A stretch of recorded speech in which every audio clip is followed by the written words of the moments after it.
record on this computer. Okay. All right. So can you guys see it now? Can you still see it after I hit record? Yes. Yes. All right. So I want all of us to go on a hiring spree. And I know that some agents aren't going to be ready to take leads yet, but how I want to leverage the new people is how I leverage them. And so when I trained people and brought people into our organization, when we were hitting on all cylinders, before we moved into a big building and was just trying to fill it up with bodies, was we would hire agents, and if they had no experience in real estate, or no lengthy resume in sales, we made them a showing partner, and they had to become a showing partner, and they had to prove themselves as a showing partner before they could become an agent. All right. So we could train them out in the field.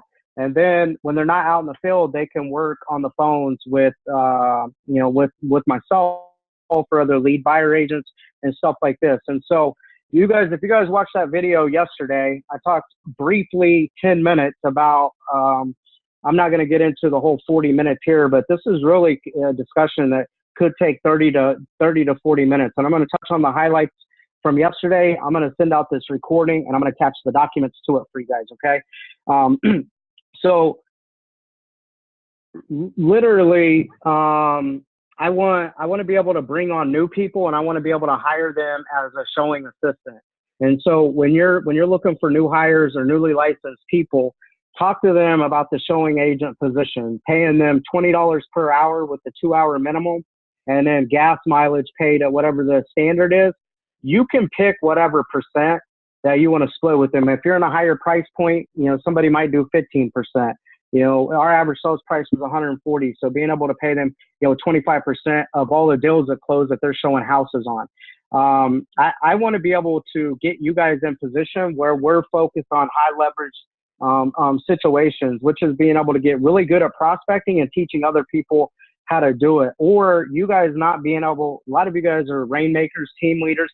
I don't know if you're working with buyers or not, but you shouldn't be working with buyers. Or if you got buyer agents on your team, being able to show them how to be set up like an inside sales agent and just prospect, sell, negotiate, build routes and stuff like that. And so this is the agreement between you and the showing partner, the duties. You can fill in your state, your company name, all that stuff, the non-compete and how all that stuff's set up. So, they're not trying to steal your clients if they end up going somewhere else and they don't develop out in your team or whatever.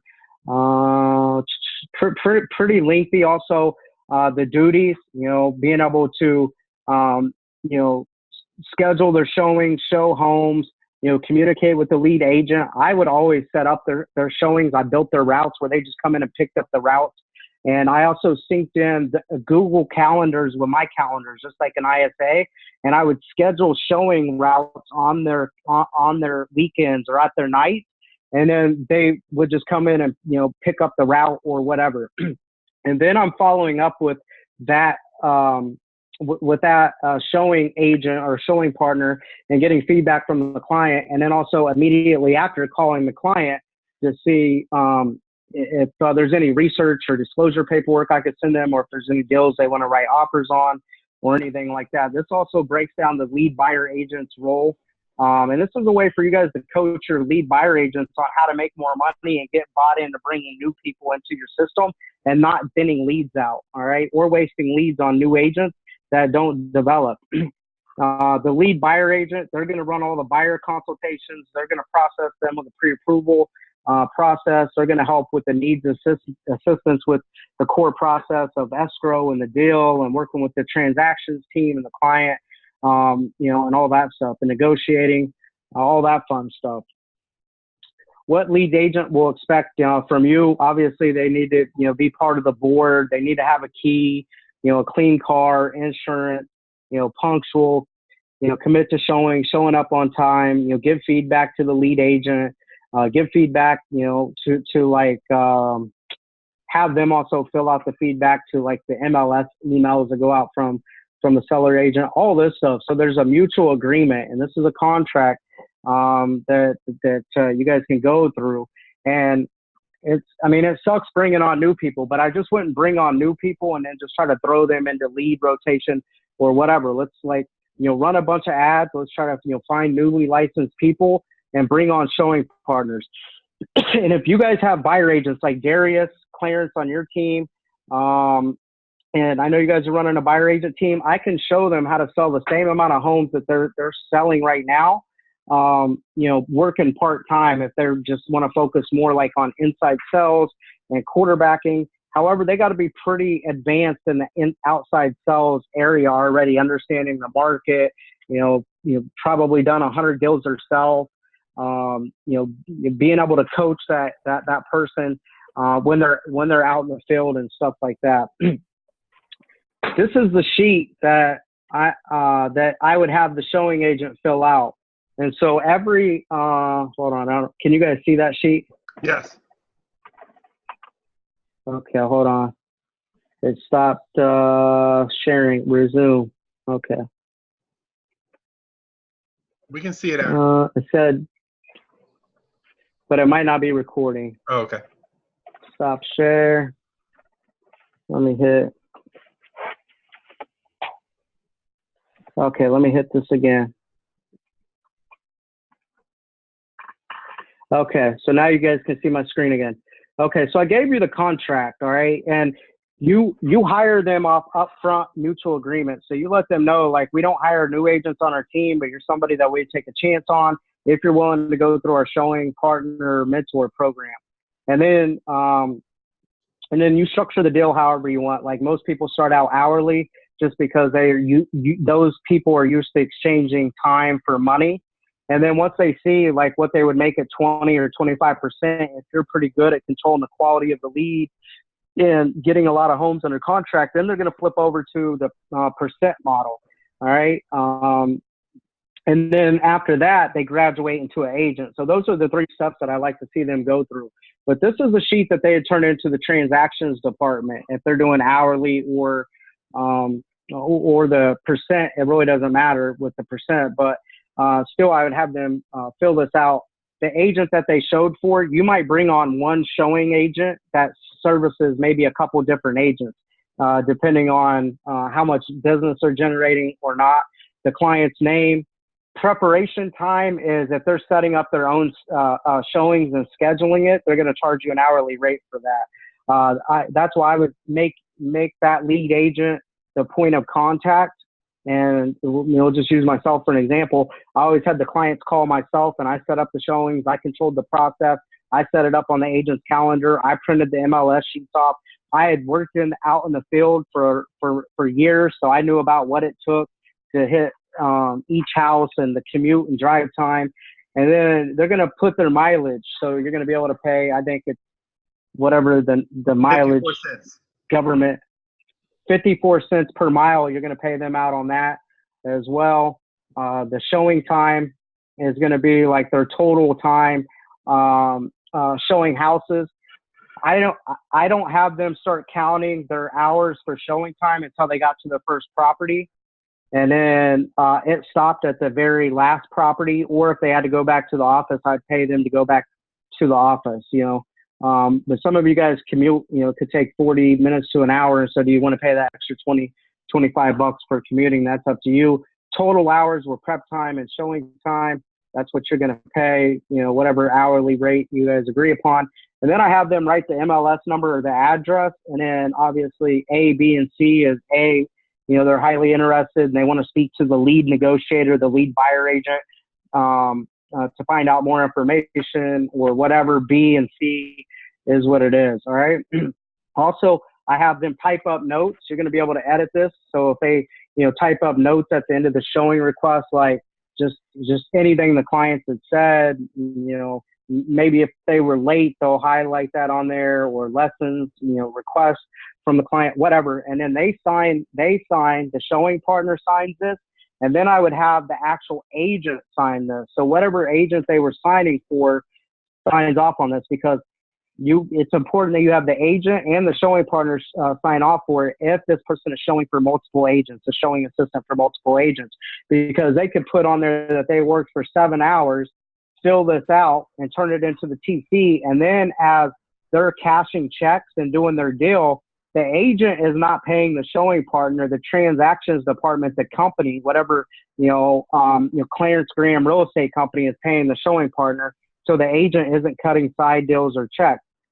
And you want to make sure that the agent is in agreement to the time that the showing partner is turning into the transactions department, because the TEC department is going to calculate how many hours they need to pay out of that commission, and then they just withhold it, and then we disperse the checks and everybody moves on about their business. And so it's all quarterback from the TC standpoint. And so I had to learn that the hard way, to have both the agent and the transaction coordinator sign off on it. All right. I'm going to get you guys these forms, and, I would coach your agents on them. It usually takes the agents a while to warm up to it, because they're like, oh, I would, rather, spend the time showing the clients and getting to know them out in the field. And for me personally, I would rather get that time back with my family. As a buyer agent, you're working a lot of nights and weekends. And once they buy into the system of training other people and having nights and weekends off, unless they're writing offers and following up with a showing partner or the client after each route, it takes a little bit of time to buy into it. I had a PE teacher that ended up working for me, and he had like 5 kids, and he was burning himself out, working like 60, 70-hour weeks. And dude had a lot of drive, and it took me a year to get him on the system. He ended up becoming a lead buyer agent for me.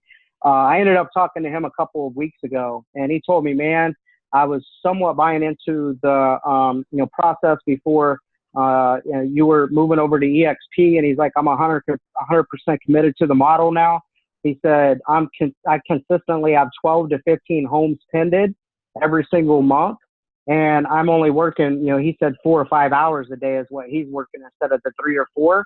But he said, I'm able to make it home to dinner.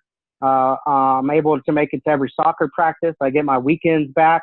And he's like, I don't know why you didn't allow me to do this sooner. And I'm like, allow you? I was trying to mentally get you there. But it's a lot of buyer agents have an employee mindset. And so in their mind, they're like, I'm making 100,000 and now I got to give up 25%. So I'm going to give up 25,000 and I'm only going to make 75,000. I'd rather just go do that work and keep more of my own money.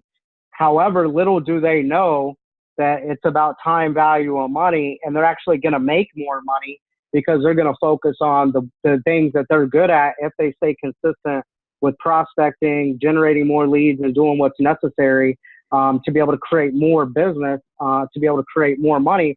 But also, can you put a price tag on, even if, we'll just use simple math.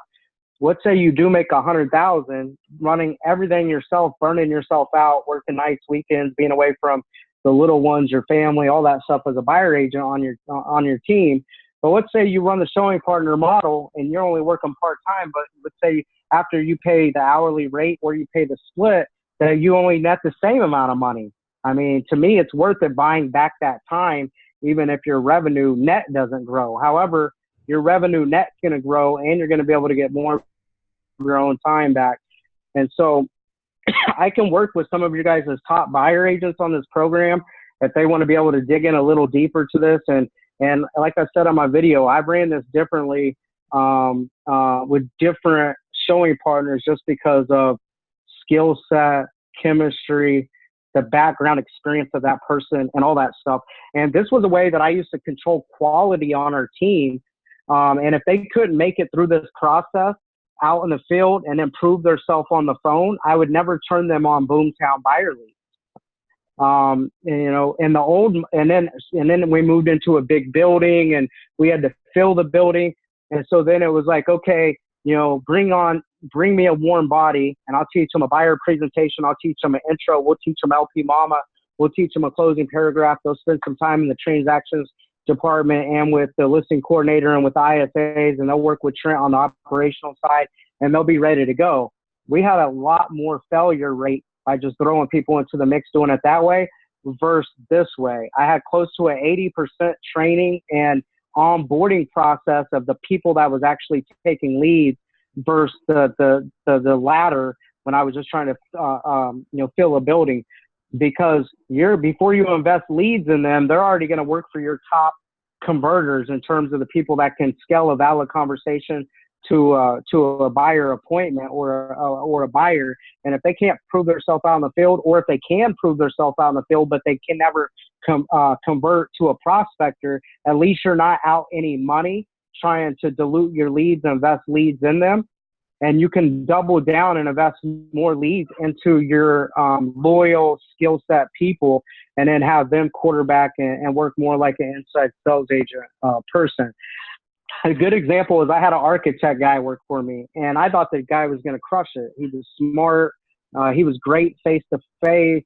He knew real estate, and I ran him as a showing partner, and he was great when he ran as a showing partner for us, and he helped close a lot of business for us as a showing partner.